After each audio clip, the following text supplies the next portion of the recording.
Nanginaw ko nga naadili ang exo ni Papa, but they're saying that apot daw sila, but na late lang siguro itong masisinulog. Gusto na ako ipaila-ila ninyong tanan ng exoon na mo nga itago sa akong amahan. Maamong nakitaan. Papa, kita na mo dere sa imong birthday para malipay ka nga ipakita na mo nimo nga wala mi kasuko nga gusto sa kamo makabalo si Ashley nga kami para niya. Ashley. Sige niya Ashley.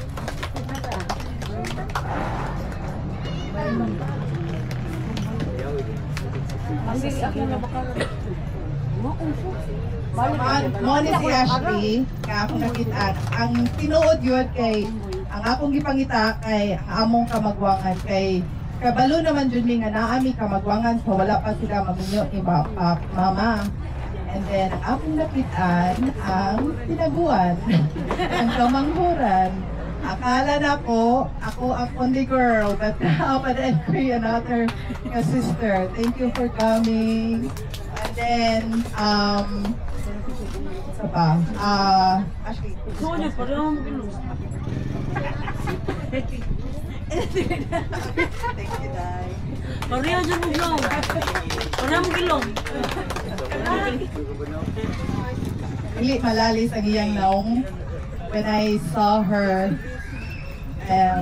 dili malalis ang iyang mata, iyang ilong, at iyang smile na sa papa. Si Ashley, 14. 14? Yes, 14. Pareha sila og edad ni Pitpit. Can you imagine, buhi pa to si aning papa, nag-baptist day ang katong babae niya, and then nag-baptist day ang asawa ni Gringo.